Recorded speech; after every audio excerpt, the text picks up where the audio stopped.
السلام عليكم ورحمة الله وبركاته. أصدقائي الأعزاء عاملين إيه؟ يا رب إن شاء الله تكونوا بألف خير وصحة وسعادة إن شاء الله. إن شاء الله السنة دي هنشرح معاكم مواد شرعية، وإن شاء الله نبدأ بمادة الحديث. أولاً أنا دكتور إبراهيم أبو المعاطي، وإن شاء الله نكون معاكم السنة دي في شرح المواد الشرعية. نبدأ بمادة الحديث.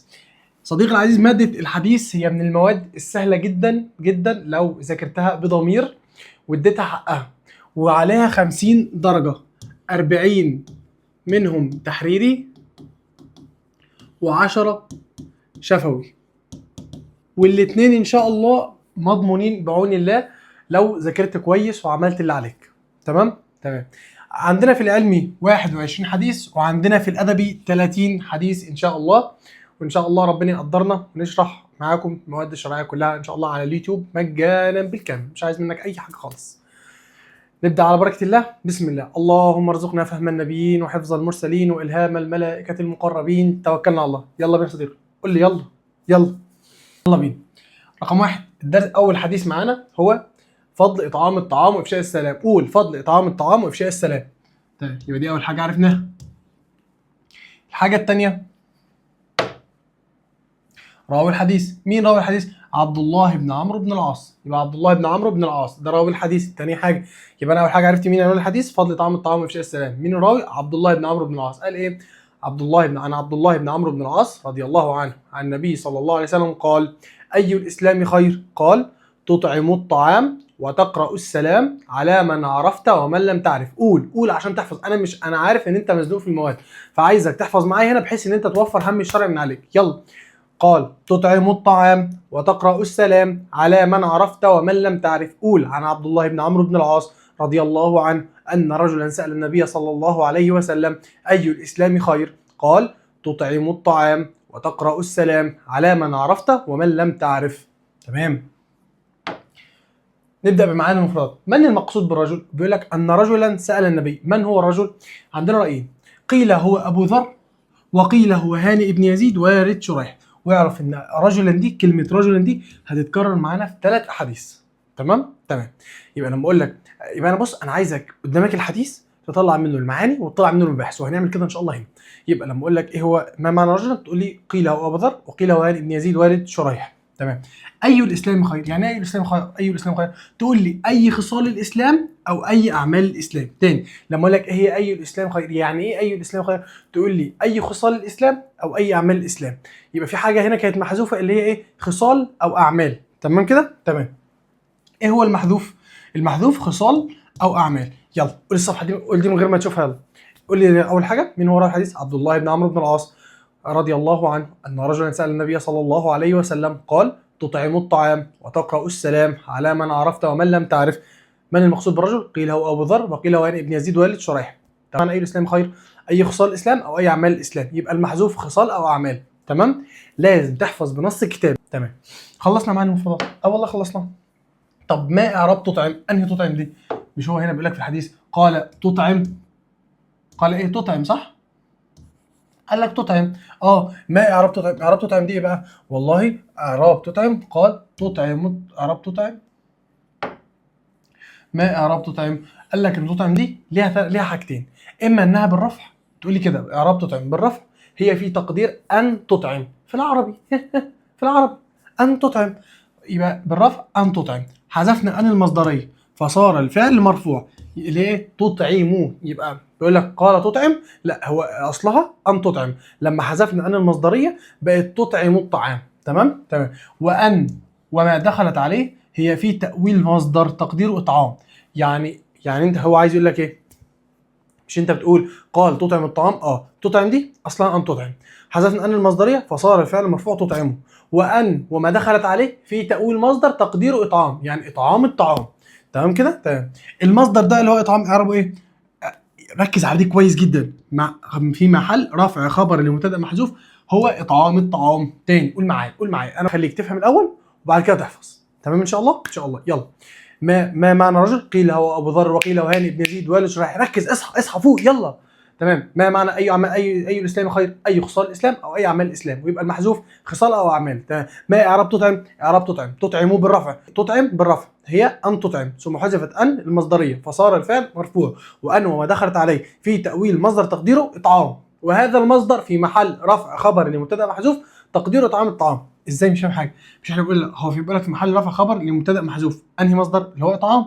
الطعام. فاهم ولا ايه؟ تاني تعال فاهم، تعال فاهم، اهدى خالص. تمام، بالراحه. مش احنا قلنا ان تطعم؟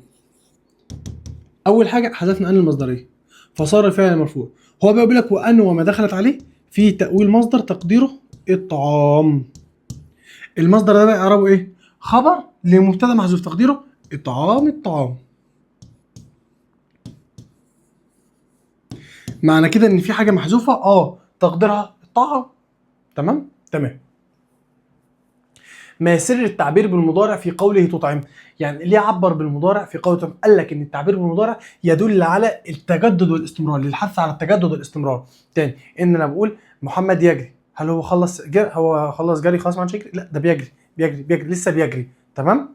يبقى لما اقول لك تطعم للحث على التجدد والاستمرار، ان هو دايما بيطعم. طب النظير من القران ويطعمون الطعام على حبه مسكينا ويتيما واسيرا. تمام، خلصنا. هتلاقي من الاول. بص، انا كل ما اخلص سؤال هجيب لك من الاول تاني. ما معنى رجل؟ قيل ابو ذر، قيل وهانئ بن يزيد ولد شريح. طب السؤال اللي بعدها، اي الاسلام خير؟ اي خصال الاسلام او اي اعمال الاسلام. تمام. المحذوف خصال او اعمال. ما اعراب تطعم؟ قلنا تطعم بالرفع، هو في تقدير ان تطعم، ثم حذفت ان المصدريه فصار الفعل مرفوع، وان وما دخلت عليه في تاويل مصدر تقديره اطعام، والمصدر ده اعرابه خبر لمبتدا محذوف تقديره اطعام الطعام. قلنا ليه عبرنا بالمضارع في قوله تطعم؟ للحث على التجدد والاستمرار، تجدد واستمرار، تجدد واستمرار. تمام. قلنا النظير من القران ويطعمون الطعام على حبه مسكينا ويتيما واسيرا. تمام. يلا. اين المفعول الاول تطعم؟ مش انا لسه قايل لك دلوقتي ان تطعم تقديرها اطعام وهي خبر لمبتدا محذوف تقديره اطعام؟ مش تطعم ده فعل؟ بيقول لك اين المفعول الاول تطعم؟ المفعول الاول تطعم محذوف، العله للتعميم. تمام. يبقى اين المفعول الاول تطعم؟ محذوف، العله للتعميم. احفظ دي كويس عشان هتتلخبط بينها وبين حاجه ثانيه وبين سؤال ثاني في اخر الصفحه. تمام، زي الفل.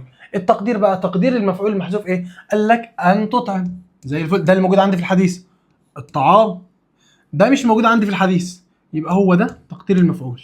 تاني، انت لو جبت الحديث قال لك تطعم الطعام، وقلنا كان فيه هنا ان وحذفناها والكلام اللي احنا سألينه ده، طب ما دي موجوده ودي موجوده، يبقى اكيد ان الخلق هي المحذوفه. يبقى لما اقول لك اين المفعول الاول تطعم تقول لي محذوف، اقول لك ليه تقول لي للتعميم، اقول لك التقدير ان تطعم الخلق الطعام. تمام. يبقى الخلق هنا هي المفعول الاول تطعم محذوفه. الخلق دول بقى اما انهم يكونوا مسلمين او غير مسلمين او غير ادميين، ويكون الاطعام. تمام، بالراحه بس بالراحه، عطلنا عليه دلوقتي. لا مش فاهم حاجه يا دكتور. طب تعالى تاني. انا بقول لك دلوقتي اين المفعول الاول تطعم؟ قلت لي المفعول الاول تطعم محذوف. تقدير قلنا ليه؟ للتعميم. طب التقدير ان تطعم الخلق الطعام، مسلمين كانوا او غير مسلمين او غير ادميين. والاطعام ده اما ان هو يكون فرض واما ان هو يكون سنه او نفل طبعا فرض كالكفاره والنذر، وسنه كالعقيقه. بيس يا باشا، بيس يا باشا. تقرأ بفتح التاء وضم الهمزه مضارع قرأ. طب ما اعراب السلام؟ تقرأ انت السلام. تاني بيقول لك تقرأ السلام صح، يبقى تقرأ انت السلام.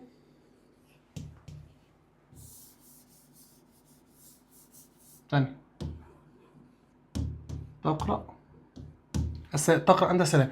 موجود تقرأ وموجود السلام. ما هو تقرأ فعل وانت ضمير مبني في محل رفع فاعل، والسلام مفعول به. تمام. يبقى لما اقول لك السلام تقول لي بالنصب مفعول تقرأ، يبقى السلام مفعول تقرأ. كل حاجه بنفهمها بالراحه عشان ايه؟ نحفظ عن فهم. تمام. قلنا اين متعلق الجار والمجرور في قوله على من عرفت ومن لم تعرف؟ هو مش انا بقول لك في الحديث كان بيقول لك ايه؟ عن عبد الله بن عمرو بن العاص رضي الله عنه ان رجلا سال النبي صلى الله عليه وسلم اي الاسلام خير؟ قال له تطعم الطعام وتقرا السلام على من عرفت ومن لم تعرف. تمام. على من عرفت ومن لم تعرف دي فين المتعلق اللي فيها؟ قال لك ان المتعلق بالفعل تقرا، يبقى قولي على من عرفت ومن لم تعرف ايه؟ متعلق بالفعل تقرا. ولما حذف العائد في الموضعين؟ انهي موضعين؟ بص، على من عرفت ومن لم تعرف.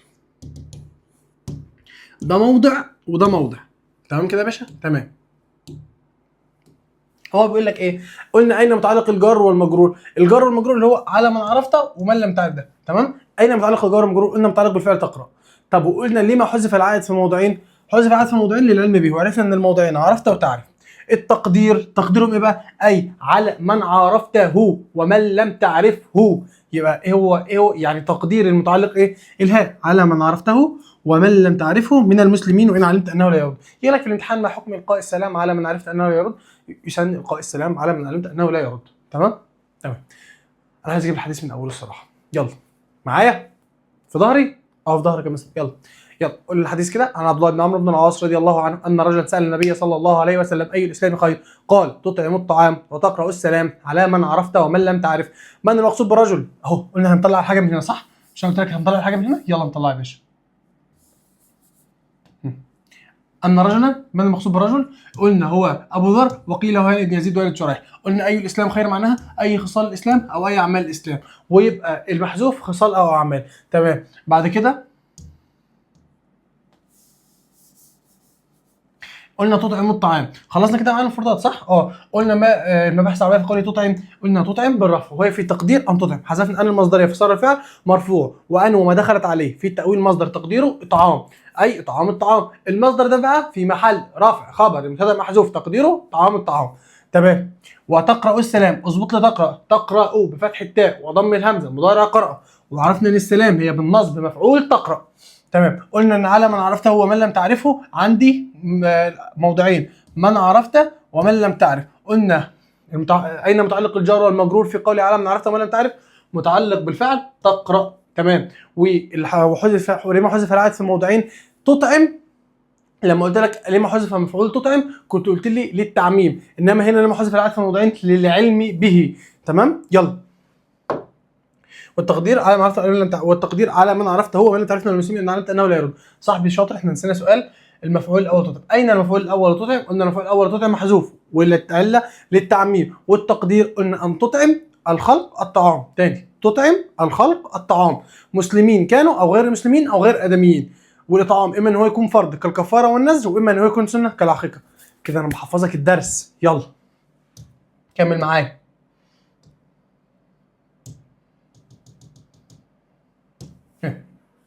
بيقول لك ورد في حديث اخر، يعني في روايه ثانيه للحديث، ان النبي صلى الله عليه وسلم سئل اي الاسلام افضل مش اي الاسلام خير. في روايه عبد الله بن عمر اتسال اي الاسلام خير. في الروايه الثانيه اللي هي في روايه البخاري اتقال لك اي الاسلام افضل. تمام. اذكر هذا الحديث. علم معايا بالله عليك عشان النقط دي اللي بقى في الاوائل. قال لك جاء في حديث اخر عند مين؟ البخاري رضي الله عنه، ربنا يرضى عنه، الله رضي الله عنه وارضاه يا رب. قالوا يا رسول الله اي الاسلام افضل؟ قال من سلم المسلمون من لسانه ويده. ده نص حديث جديد اصلا. ما احنا هنقارن بين ده دلوقتي. يبقى انت عندك دلوقتي في المنهج اللي عندك عبد الله بن عمرو بن العاص اي الاسلام خير؟ قال تطعم الطعام وتقرا السلام على من عرفت ومن لم تعرف. اللي ورد في البخاري اي الاسلام افضل؟ قال من سلم المسلمون من لسانه ويده. تمام. بيقول لك بقى ما الفرق بين الفضل والخير؟ فضل ايه وخير ايه؟ يا باشا مصر، مش احنا لسه قايلين دلوقتي اي الاسلام خير واي الاسلام افضل؟ طب ما انا بقول لك بقى قول لي انت كده ايه الفرق بين الفضل والخير؟ برضو مش فاهم. ربنا يسترها. بص يا حبيب قلبي، ايه الفرق بين الفضل والخير دول؟ قلنا الفضل اللي هو في روايه البخاري والخير اللي هو في روايه عبد الله بن عمرو بن العاص. ان هم بيقول لك في الفضل في روايه اي الاسلام افضل والخير في روايه اي الاسلام خير. او السؤال بصيغه ثانيه، كيف يجاب على من قال ان السؤالين بمعنى واحد والجواب مختلف؟ وهذا ورد في كثير من الامتحانات منهم امتحان 24 طبعا. تمام. يبقى كيف تجيب على من قال ان السؤالين معنى والجواب مختلف؟ ابص همسك الفضل والخير واحده هجاوب على مره واجاوب على مره. تمام. نمسك اول حاجه الفضل في حديث اي الاسلام افضل اللي ورد في البخاري. تمام. ان الفضل بمعنى كثره الثواب في مقابله القله. والفضل فضل من الكميه، يبقى اللام ميم، يبقى الفضل من الكميه. تاني، الفضل في حديث اي الاسلام افضل، الفضل معنى كثره الثواب في مقابله القله، والفضل من الكميه، الفضل من الكميه ثابت عندك. نروح للخير. يلا بينا. بيقول لك الخير بقى في حديث الخير، في حديث اي الاسلام خير، الخير بمعنى النفع، حاجه خير يعني حاجه بتنفع الناس، في مقابله النفع عكسها الشر. تمام كده؟ يبقى الخير بمعنى نفع في مقابله الشر. والخير من الكيفيه، انت تحفظ الفضل عرفت الخير. بص يا باشا، الفضل في حديث اي الاسلام افضل، الفضل معنى كثره الثواب في مقابله القله، وقلنا فضل من الكميه. طب الخير في حديث اي الاسلام خير بمعنى النفع في مقابله الشر، وخير يبقى كيف خير، الخير معنى والخير من الكيفيه. تمام؟ وبهذا يجاب على من قال ان السؤالين بمعنى واحد والجواب مختلف. تمام؟ تمام. ايه حاسس في حاجه مش فاهمها؟ عيد تاني؟ يلا تاني، ما اقدرش. بيقول لك بص فين السؤالين؟ اي الاسلام خير واي الاسلام افضل. تمام. بيقول لك بقى كيف تجيب على واحد قال ان السؤال ده والسؤال ده بمعنى واحد والجواب مختلف. لا، هما السؤالين بمعنى واحد ونفس الجواب. يبقى بيقول كيف تجيب على من قال ان السؤالين بمعنى واحد والجواب مختلف. لا، هو الجواب مش مختلف ولا حاجه، هو ده في حاله وده في حاله. تمام. قال لك ان الفضل في حديث اي الاسلام افضل بمعنى كثره الثواب في مقابله القله، والفضل من الكميه، فضل من الكميه. الخير في حديث اي الاسلام خير بمعنى النفع في مقابله الشر، والخير من الكيفيه. وبهذا يجاب على من قال ان السؤالين بمعنى الجواب مختلف. حفظت؟ احفظ. تمام. خش على اللي بعده. اذا كان السؤالين بمعنى واحد، ما سبب اختلاف جواب النبي؟ ايه هو سبب اختلاف جواب النبي؟ انه قال لك السؤالين اللي هم ايه؟ اي الاسلام خير واي الاسلام افضل. جاوب على اي الاسلام خير ايه؟ تطعم الطعام وتقرا السلام على من عرفت ومن لم تعرف. جاوب على اي الاسلام افضل بايه؟ قال لك من سلم المسلمون من لسانه ويده. ايه سبب اختلاف الجواب بقى؟ فهمت؟ يبقى السؤالين معنى واحد اللي هو اي الاسلام افضل واي الاسلام خير. ايه سبب اختلاف الجواب هنا واختلاف الجواب هنا؟ اول حاجه هتقولي الجواب من وجهين، عشان على حاجتين يعني. ان الاول ان الجواب اختلف لاختلاف السؤال عن الافضليه والخيريه. يقول لك ان الجواب اختلف بسبب اختلاف السؤال عن الفضل والخير، اختلف ايه؟ لاختلاف السؤال عن الافضليه والخيريه. اما النقطه الثانيه او الوجه الثاني ان الجواب اختلف لاختلاف حال السائلين والسامعين. بيقول لك حاصل جواب من وجهين، تقول ايه؟ الاول ان الجواب اختلف لاختلاف السؤال عن الافضليه والخيريه. واحفظهم بالترتيب بالله عليك، احفظهم بالترتيب. معلش صعب شويه بس احفظهم بالترتيب. ان الجواب اختلف لاختلاف السؤال عن الافضليه والخيريه. ثاني حاجه ان الجواب اختلف لاختلاف حال السائلين والسامعين. فيمكن ان يراد في جوابه الاول عن الافضليه تحذير من خشي منه ايذاء بيد او لسان فاشهد لكف. يعني ايه؟ مش انا بقول لك انت قلت لي اي اسلام افضل، قلت لك من سلم المسلمون من لسانه ويده. ايه اللي خلاني اقول كده؟ ان انا اكيد خايف من اللي قدامي، ان انا لو قلت له حاجه تانية ان هو ممكن يأذي الناس بايده او بلسانه. فقلت له عشان اقي الناس شره ان افضل حاجه في الاسلام من سلم المسلمون من لسانه ويده. تمام. نيجي واحد تاني مؤدب تاني اصلا انا ضامن ان هو مش هيأذي الناس ان شاء الله، فبيقول لي اي الاسلام خير. وانا عارف ان هو ما شاء الله غني وليه عنده فلوس. قال له ايه؟ تطعم الطعام وتقرا السلام على من عرفت ومن لم تعرف. تمام. يبقى قلت لك يمكن الرد في الجواب الاول عن الافضليه تحذير من خشي منه ايذاء بيد او لسان فرجه الكف، والثاني عن الخيريه ترغيب من يرجى منه النفع العام بالفعل اللي هو الاطعام، القول اللي هو السلام، فارشد الى ذلك. ماشي يا باشا؟ حافظ ولا ايه؟ عارف لو ما حفظتش هنفخك. يلا. بيقول لك لما عبر النبي بفعل تطعم، واكتب لي على السؤال ده، اكتب لي على السؤال ده: موجود دايما في الامتحان. موجود دايما في الامتحان. 24 دور اول، 24 دور تاني، 23 دور اول، 23 دور تاني، 21 و22، موجود في كله. تمام. يبقى لما عبر النبي بفعل تطعم ولم يقل تؤكل؟ يعني ايه؟ مش فاهم. بص يا حبيب قلبي، مش انت عندك قال لك بيقول لك ان هو قال تطعم الطعام؟ ليه النبي صلى الله عليه وسلم قال تطعم وما قالش تؤكل الطعام؟ فهمت كده يا باشا. قال لك ان النبي صلى الله عليه وسلم صلى على النبي، صلى على النبي كمان مره، صلى على النبي كمان مره عشان ما يزعلش. تمام. عليه الصلاه والسلام. ليه النبي بقى قال تطعم وما قالش تؤكل؟ قال لك ان لفظ الاطعام، لان لفظ الاطعام عام يتناول اما اكل او شرب او تذوق. قال تعالى: ومن لم يطعمه اي من لم يذوقه فانه مني. يبقى تاني، لما عبر النبي بالفعل تطعم ولم يقل تؤكل؟ لأن لفظ الإطعام عام يتناول الأكل والشرب والتذوق. قال تعالى: ومن لم يطعمه فإنه مني أي من لم يتذوقه. تمام. خش على السؤال برضو الثاني اللي بيتكرر: لما عبر النبي بالفعل تقرأ ولم يقل تسلم؟ مش فاهم. تعال نفهم. يعني ليه مش احنا قلنا مش احنا موجود في الحديث تقرأ السلام؟ ليه النبي قال تقرأ وما قالش تسلم السلام؟ ماشي. لأجلي بيقول لك بقى عشان، لأجلي يعني علشان، لأجلي أن يتناول يعني يشمل سلام من أرسل خطابا إلى أحد. أنا مسافر وأنت صاحبي موجود في مصر، فبقول لك هو قال تقرأ عشان يتناول سلامي من أرسل سلام من أرسل خطابا، حاجة مكتوبة، إلى أحد يسلم فيه عليه وعلى غيره، على اللي حواليه. أنت مثلا قاعد في مكان حواليك ناس، فجالك بتاع البريد قال لك اتفضل دي من ابراهيم، فهو ليه النبي قال تقرأ بقى؟ لاجل عشان يتناول سلامي اللي انا ارسلته لك في ورقه ليك ولغيرك، يبقى لاجل يتناول سلام من ارسل خطابا الى غيره، الى احد يسلم فيه عليه وعلى غيره. وزود الكلمه دي بقى، حط لي فالسلام هنا بمعنى القراءه. فالسلام هنا بمعنى ايه؟ القراءه. نفس عميق بالراحه. يلا احنا بنوصل فين دلوقتي؟ انا بقول لك دلوقتي ما هو نص الحديث. قول عن عبد الله بن عمرو بن العاص رضي الله عنه ان رجلا سال النبي صلى الله عليه وسلم اي الاسلام خير؟ قال تطعم الطعام وتقرا السلام على من عرفت وما لم تعرف. تمام. تعالى بص نطلع كل حاجه من الحديث. بص هوصلك ان شاء الله ان انت توصل في حاجه مستوى رهيب بعون الله، يعني ربنا يقدرك.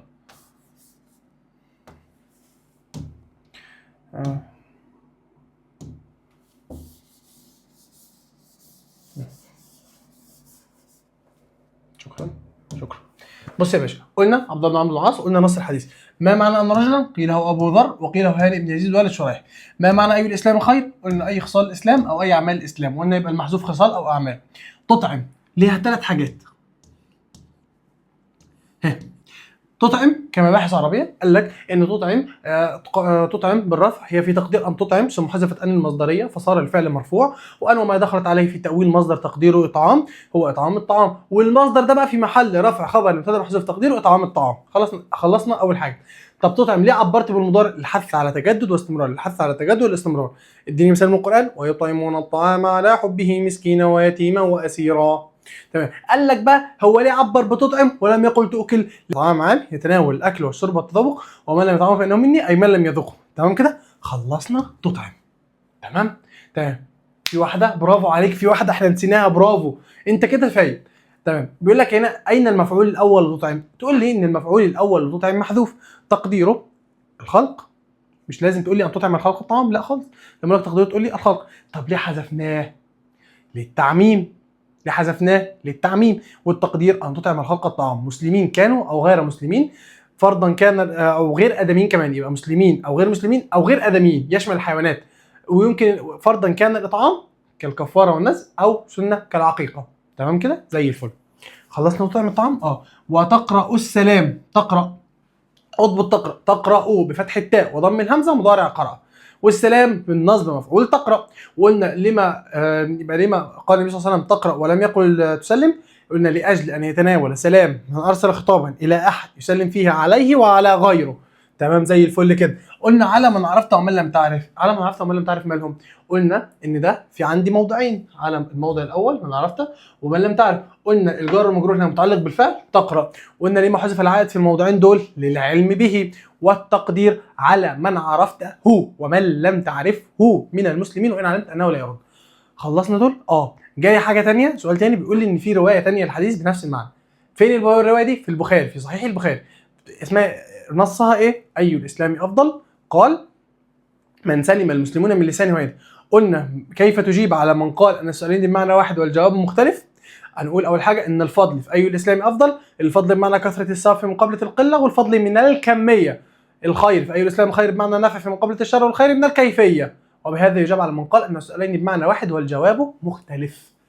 تمام. قلنا اذا كان السؤالين بمعنى واحد، لو افضل اللي هو افضل وخير بمعنى واحد، ليه سبب اختلاف الجواب؟ ان انت جاوبتني هنا بحاجه وجاوبتني هنا بحاجه.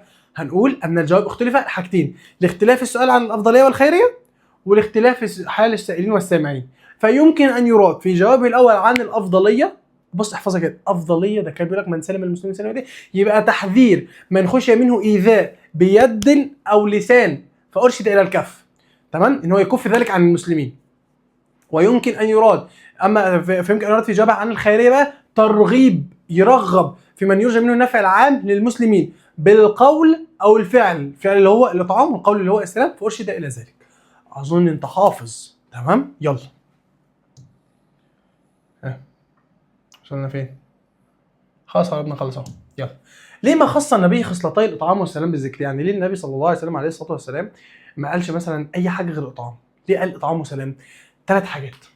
ثلاث حاجات.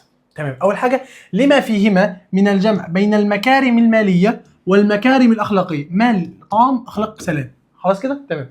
لشده الحاجه في ذلك الوقت، ان هم فعلا كانوا محتاجين ده في كانوا محتاجين الخصلتين دول في الوقت اللي اتقال في الحديث.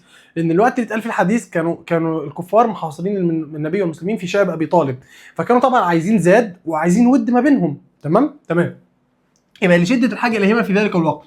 الطعام ليه؟ لما كانوا فيه من الجهد وقلة ذات اليد. السلام ليه؟ لما كان يسود بينهم من الفرقة والخصام. تمام. لا مش تمام، مش فاهم حاجة يا ابني. هو بيقول لك ليه الطعام؟ لما كانوا فيه من الجهد انهم كانوا تعبانين وقلة ذات اليد. مفيش ناس بتشتغل، مفيش فلوس. تمام؟ طب بيقول لك السلام لما كان يسود بينهم من الفرقة خصام، كان في فرقة بينهم وفي خصام، فاحنا كنا عايزين السلام يسود بس كده. ولمصلحة التأليف بين القلوب. ركز في دي عشان دي 2023 كله كان خارج يصوت من النقطة دي. ماشي؟ ونقطة سهلة إن شاء الله يعني. بيقول لك إيه؟ لمصلحة التأليف بين القلوب. يدل على ذلك أن النبي حث على إيه؟ إفشاء السلام وإطعام الطعام أول ما دخل المدينة. تمام؟ كما جاء في حديث مين بقى؟ هي دي النقطة. كما جاء في حديث عبد الله بن سلام. علم على الحتة دي واكتب 2023 دور أول. ماشي. يبقى يدل على ذلك أن النبي حث على إفشاء السلام وإطعام الطعام أول ما دخل المدينة، كما جاء في حديث عبد الله بن سلام وقال لما قدم رسول الله المدينة وكان أول شيء تكلم به أن قال إيه؟ يا أيها الناس أفشوا السلام، أطعموا الطعام، صلوا والناس نيام، تدخلوا الجنة بسلام. تاني الحتة دي تاني. يلا هنحفظ. بيقول لك هنا لما خص النبي خصلتي الاطعام والسلام بالذكر. خص النبي خصلتي الاطعام والسلام بالذكر ثلاث حاجات. رقم واحد لما فيه من الجمع بين المكارم الماليه والمكارم الاخلاقيه. مال، اطعام، اخلاق، سلام. شده الحاجه اليهما في ذلك الوقت. السلام لما كان يسود بينهم من الفرقه والخصام. الطعام لما كانوا فيه من الجهد وقله ذات اليد. ثالث حاجه لمصلحه التاليف بين القلوب. ويدل على ذلك ان النبي حث على افشاء السلام وطعام الطعام اول ما دخل المدينه، كما جاء في حديث مين؟ عبد الله بن سلام وقال لما قدم النبي المدينه وكان اول شيء قد كان بان قال يا ايها الناس افشوا السلام، اطعموا طعام، صلوا والناس نيام، تدخلوا الجنه بسلام. تمام؟ في حاجه عندك؟ في حاجه مشكله؟ يلا بينا. هل القاء السلام يكون على الجميع او على المسلمين فقط؟ يعني انا ماشي مثلا، انا في الشغل معايا ناس مسلمين معايا ناس مسيحيين، هل هقول السلام عليكم ايها المسلمون ولا اقول عليكم ايها السلام عليكم عادي راجل محترم داخل السلام عليكم؟ لا، الحقيقه ان السلام للجميع. السلام للجميع. قال تعالى لا ينهاكم الله عن الذين لم يقاتلوكم في الدين ولم يخرجوكم من دياركم ان تبروهم وتقسطوا اليهم ان الله يحب المقسطين. تمام، دي اول حاجه.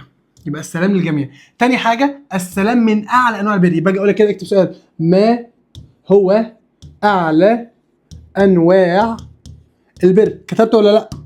اكتب ما هو اعلى انواع البر، تقول لي السلام من اعلى انواع البر.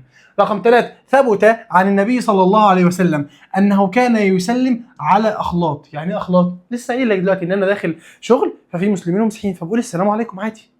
تمام؟ يبقى انه كان يسلم على الاخلاط مسلمون وغير مسلمون. طب هل لازم مسيحيين؟ لا، مسيحيين او يهود اي حاجه من اهل الكتاب. تمام كده؟ تمام. بل اذا عطس احدهم يقول يهديكم الله ويصلح بالكم. طب انا عايز تسكيمه احفظها. بص: سلم عالي واثبت. تاني سلم عالي واثبت. يعني سلم السلام للجميع، عالي على انواع البر، اثبت ثبت على النبي. تمام. يبقى سلم عالي واثبت. سلم السلام للجميع. قال تعالى لا ينهاكم الله عن الذين لم يقاتلوكم في الدين. طب السلام من اعلى انواع البر، اثبت ثبت على النبي صلى الله عليه وسلم الحاجتين دول: انه كان يسلم، رقم واحد انه كان يسلم على اخلاط مسلمين وغير مسلمين، وبل اذا عطس احدهم يقول يهديكم الله ويصلح بالكم. تمام كده؟ تمام. كيف كان خلق النبي في معامله اهل الكتاب؟ يعني النبي صلى الله عليه وسلم عليه الصلاه والسلام، يا رب اجمعنا بيه يا رب، ازاي كان بيعامل اهل الكتاب؟ قال لك كان النبي يعامل اهل الكتاب. احفظ دي بقى عشان دي ممكن تيجي اكمل جامد قوي، تيجي اكمل كويسه جدا. السؤال ده اكمل يا عم، يلا. ها سؤال اكمل جامد جدا، جامد تنين. كان النبي يعامل اهل الكتاب معامله طبيعيه ويتخلق معهم بالاخلاق الحسنه التي يتعامل بها مع المسلمين. دي اول نقطه. فكان 1 2 3 4 5. تاني براحه، اهدى كده اهدى.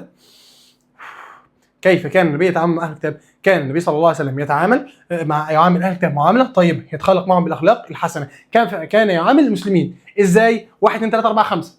قول 1 2 3 4 5. 1 يعود مرضاهم. رقم 2 يعزي مصابهم، يطيب لهم الكلام، يلين لهم القول، ويوصي عليه الصلاه كان يوصي عليه الصلاه والسلام بالرفق في الامر كله. طب ما تيجي نسستمها. 1 كان مريض فكان بيعوده، مات فبنعزيه، وبعد كده هيبقى كلامي لطيف معاهم. بعد كده يبقى اول حاجه يطيب لهم الكلام ويلين لهم القول. الاثنين بمعنى واحد بس انت احفظهم. تاني قلنا كان النبي كيف كان النبي يعامل اهل الكتاب؟ يعامل اهل الكتاب معامله طيبه يتخلق معهم بالاخلاق الحسنه كما كان يعامل المسلمين. ازاي؟ 1 2 3 4 5. كان مريض فيعود مرضاه، مات يعزي مصابه، يلين لهم الكلام ويطيب لهم القول، وكان يوصي الرسول صلى الله عليه وسلم باللين والرفق في الامر كله. تمام؟ يبقى بالرفق في الامر كله. يلا. ما سر تقديم الطعام على افشاء السلام؟ يعني ايه؟ يعني النبي صلى الله عليه وسلم قال تطعموا الطعام وتقرأوا السلام، ما قالش تقرأ السلام وتطعموا الطعام. قال لك رعاية لحال الجمهور في هذا المقام بتقديم ما هم على معرفته احوج. ان هم لما كانوا محصورين في شعب ابي طالب، هم المسلمين كانوا هنا، فكانوا عايزين طعام. كانوا عايزين ايه؟ طعام. اهم حاجه الطعام عشان نعيش. يبقى رعاية لحال الجمهور في هذا المقام اللي هو الحصار، بتقديم يا رب فك حصار اهل غزه، يا رب يا رب فك حصار اهل غزه، يا رب. ادعي لاخواتك، ادعي لاخواتك وما تنساهمش.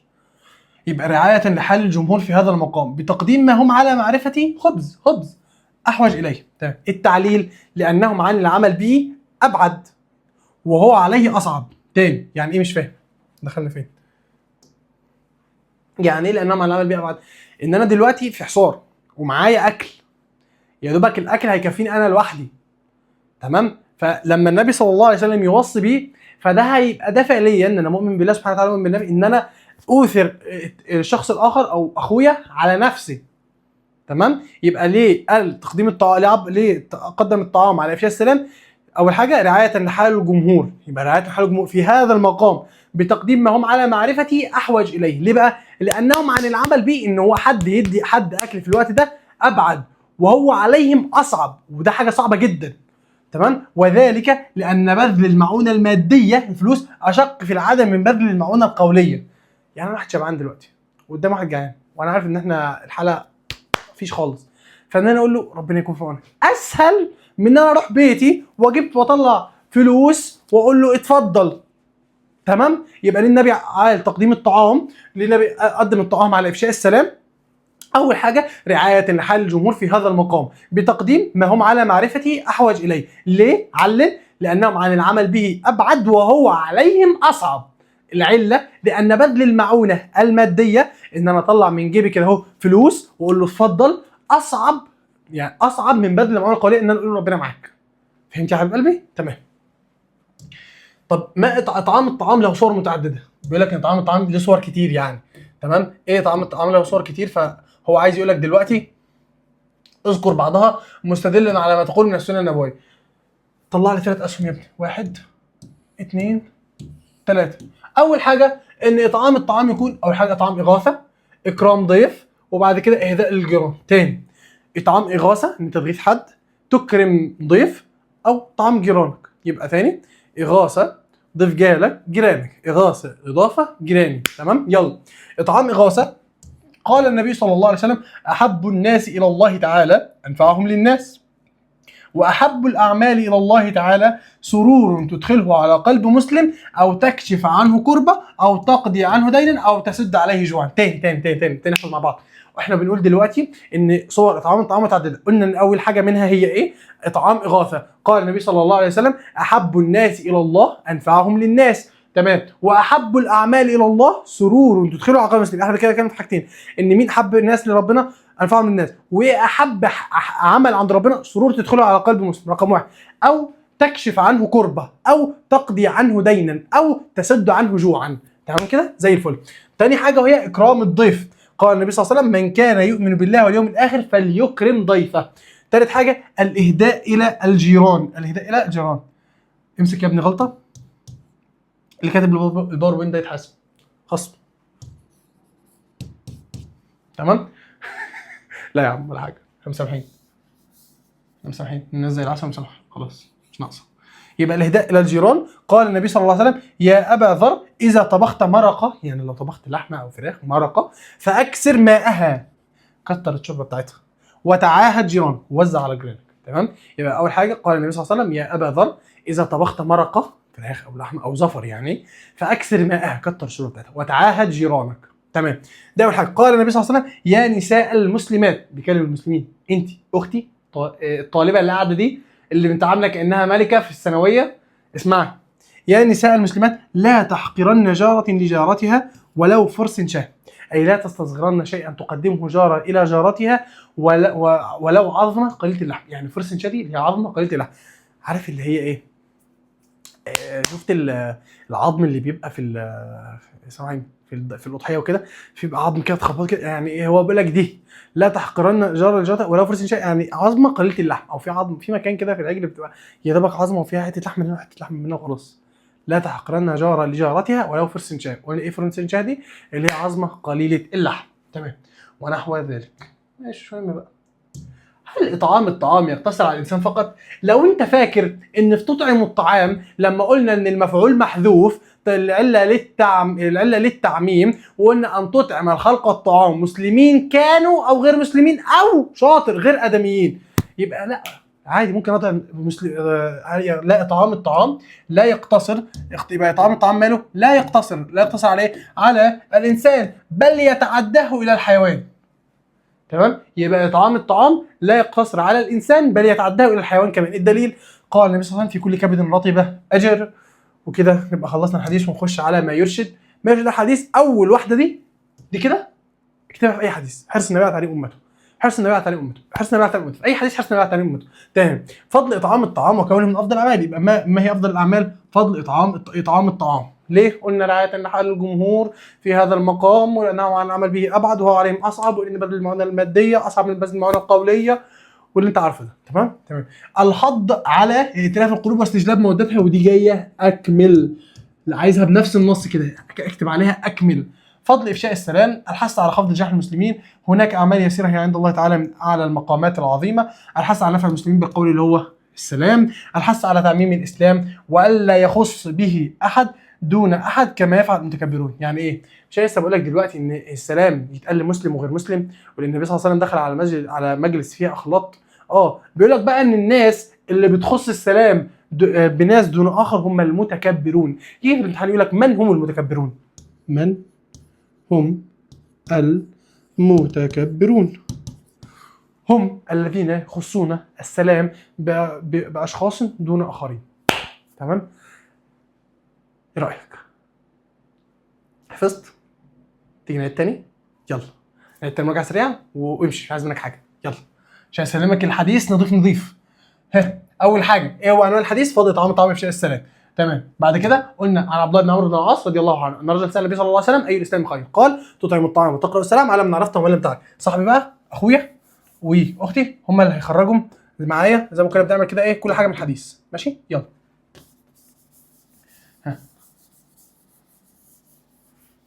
بدل ما عشان محدش يقول ان احنا حافظين، لا احنا محدش يقول ان احنا بنقرا من كتاب، لا احنا حافظين يا باشا. يبقى الراوي هو عبد الله بن عمرو بن العاص. تمام. ما معنى رجلا؟ قيل هو ابو ذر، وقيل هو هاني بن يزيد ولد شريح. اي الاسلام خير؟ اي خصال الاسلام او اي اعمال الاسلام. تمام. قلنا تطعم الطعام، قلنا تطعم ليها 3 ولا 4؟ 4. 3 ولا 4؟ 4. اول حاجه في مباحث عربيه، وهي ان تطعم الطعام تطعم بالرفع، وهي في تقدير ان تطعم، ثم حذفت ان المصدريه فصار الفعل مرفوع، وان وما دخلت عليه في تاويل مصدر تقديره اطعام، وهذا المصدر في محل رفع خبر مبتدا محذوف تقديره اطعام الطعام. تمام. دي اول حاجه. ليه النبي صلى الله عليه وسلم عبر بالفعل المضارع تطعم؟ للحث على التجدد والاستمرار، تجدد واستمرار. الدليل: ويطعمون الطعام على حبه مسكينا ويتيما واسيرا. تمام. قلنا اين مفعول الاول تطعم؟ قلنا محذوف. قلنا العله، قلنا للتعميم. تمام. قلنا التقدير ان تطعم الخلق الطعام مسلمين كانوا او غير مسلمين، فرضا كان الاطعام كالكفاره والنذر او سنه كالعقيقه. فاضل لك واحده لتطعم، وهو ليه النبي صلى الله عليه وسلم قال تطعم ولم يقل تؤكل؟ لان لفظ الاطعام عام يتناول الاكل والشرب والتذوق. قال تعالى: ومن لم يطعمه فانه مني، اي من لم يتذوقه. كده خلصنا تطعم الطعام. خش على تقرا السلام. اضبط تقرأ، تقرأ بفتح التاء وضم الهمزة مضارع قرأ، والسلام بالنصب مفعول تقرأ. تمام. لما قال تقرأ ولم يقل تسلم؟ لأجل أن يتناول سلام من أرسل خطابا إلى أحد يسلم فيها عليه وعلى غيره، فالسلام هنا بمعنى القراءة. تمام. على من عرفت ومن لم تعرف، فين الموضوعين؟ اهو واهو. تمام. اين متعلق الجار والمجرور في قوله على من عرفت ومن لم تعرف؟ متعلق بالفعل تقرأ. ولما حذف العائد في الموضعين؟ للعلم به والتقدير، اي على من عرفته ومن لم تعرفه من المسلمين، وان علمت انه لا يرد. خلصنا الحمد لله. جه تاني بيقول لي ان في روايه تانية للحديث في روايه البخاري، هي اي الاسلام افضل؟ قال من سلم المسلمون من لسانه ويده. تمام. قلنا كيف تجيب على من قال ان السؤال بمعنى واحد والجواب مختلف؟ هنقول ان الفضل في حديث اي الاسلام افضل بمعنى كثره الثواب في مقابله القله، والفضل لا من الكميه. الخير في اي الاسلام خير بمعنى النفع في مقابله الشر، والخير من الكيفيه. وبهذا يجاب على من قال ان السؤالين بمعنى واحد والجواب مختلف. تمام. بيقول لك بقى لو السؤال بمعنى واحد ايه سبب اختلاف جواب النبي؟ هنقول ايه؟ حاجتين قصادهم حاجتين، ان الجواب اختلف لاختلاف السؤال عن الافضليه والخيريه، ان الجواب اختلف لاختلاف حال السائلين والسامعين. فيمكن ان يراد في جواب الاول عن الافضليه تحذير من خشي منه ايذاء بيد او لسان فارشد الى الكف، ويمكن ان يراد في جوابه عن الخيريه ترغيب من يرجى منه النفع العام بالقول او الفعل فارشد الى ذلك. زي الفل. بعد كده دخلنا وقلنا هل ان اطعام الطعام، ثانيه عشان نبقى عارفين، هل اطعام الطعام ده لازم يكون على، يعني بيقول لك هل هل القاء السلام يكون على الجميع او على المسلمين فقط؟ قلنا السلام للجميع. قال تعالى لا ينهاكم الله عن الذين لم يقاتلوكم في الدين. تاني حاجه ان السلام من اعلى انواع البر. قلنا ايه؟ سلم عالي واثبت. ثبت عن النبي صلى الله عليه وسلم انه دخل على المسجد فيه اخلاق، انه سلم على مسجد فيه اخلاق. تمام. وانه اذا عطس احدهم يقول يهديكم الله ويصلح بالكم. وقلنا لما خص النبي بقى هاتين الخصلتين بالذكر؟ قلنا انهي خصلتين؟ اطعام وسلام. قلنا او من 3 حاجات. رقم 1 لما فيه من الجمع بين المكارم الماليه والمكارم الاخلاقيه. رقم 2 لما كان يسد بينهم لما كان يسد. اول حاجه ثانيه سوري معلش، يبقى اول حاجه في من الجمع بين المكارم الماليه والمكارم الاخلاقيه. ثاني حاجه لشده الحاجه اليهم في ذلك الوقت. الطعام لما كانوا فيه من الجهد وقله ذات اليد. طب السلام لما كان يسود بينهم من الفرقه والخصام. طب 3 لمصلحه التاليف بين القلوب. تمام. يدل على ذلك حديث ان النبي صلى الله عليه وسلم اول ما دخل المدينه حث على افشاء السلام وطعام الطعام اول ما دخل المدينه، كما جاء في حديث مين؟ عبد الله بن سلام. تمام. كما جاء في حديث عبد الله بن سلام. وقال لما قدم رسول الله المدينه وكان اول شيء تكلم بان قال يا ايها الناس افشوا السلام، اطعموا الطعام، صلوا والناس نيام، تدخلوا الجنه بسلام. يلا بينا. كيف كان خلق النبي في معامله اهل الكتاب؟ كتبت عليكم ولا لا؟ اكتب. قلنا كان النبي يعامل اهل الكتاب معامله طيبه ويتخلق معهم بالاخلاق الحسنه التي يتعامل بها مع مين؟ قلنا مع المسلمين. قلنا 5 حاجات: يعود مرضاهم، يعزي مصابهم، يطيب لهم، يلين لهم الكلام، يطيب لهم القول، وكان يوصي النبي صلى الله عليه وسلم باللين في الامر كله. تمام كده؟ تمام. بعد كده يا باشا دخلنا على ما سر تقديم النبي صلى الله عليه وسلم الطعام على افشاء السلام. قلنا رعايه لحال الجمهور في هذا المقام بتقديم ما هم على معرفته احوج اليه. ليه؟ لانهم عن العمل به ابعد وهو عليهم اصعب. صعب جدا ان حد يكون في مجاعه ويطلع من بيته ويدي غيره، فلازم نرشد الناس كده يعني. تمام. وذلك علل ليه بقى؟ ليه العمل؟ يبقى دي تعليلتين. يبقى لما لك علل رعايه لحال الجمهور في هذا المقام تقديم معرفه احوج اليه. ليه؟ لانهم على العمل به ابعد وهو عليهم اصعب. علل دي بقى لان بذل المعونه الماديه اصعب من بذل المعونه القوليه. تمام. بعد كده يا باشا دخلنا قلنا ايه صور طعام الطعام؟ ان صور متعدده، ان طعام غاصه، اكرام الضيف والجيران. قلنا اغاثه احب الناس الى الله تعالى انفعهم للناس، واحب الاعمال الله تعالى سرور تدخل على قلب مسلم او تكشف عنه كربه او تقضي عنه دين او تسد عليه جوعا. واكرام الضيف قال النبي صلى الله عليه وسلم من كان يؤمن بالله واليوم الاخر فليكرم ضيفه. وقلنا الهداء الى الجيران قال النبي صلى الله عليه وسلم يا ابا ذر اذا طبخت مرقه فاكثر ماءها وتعهد جيرانك. ويا نساء المسلمات لا تحقرن جاره لجارتها ولو فرس شاه، اي عظمه قليله اللحم. واخر سؤال معانا هو هل اطعام الطعام يقتصر على الانسان بل يتعدى الحيوان؟ هنقول بل يتعدى الى الحيوان. في كل قال النبي صلى الله عليه وسلم في كل كبد رطبه اجر، واهم ما يرشد طبعا حفظ. وخلصناها مع بعض. وصلنا اخر المنهج، وصلنا اخر الدرس قصدي. يا رب نوصل لاخر المنهج. اتمنى ان شاء الله تكونوا فهمتم وكنا كده ضيوف لزاز على قلبكم. بعت الفيديو ده لزمايلك أنا بحبكم في الله، والسلام عليكم ورحمة الله وبركاته.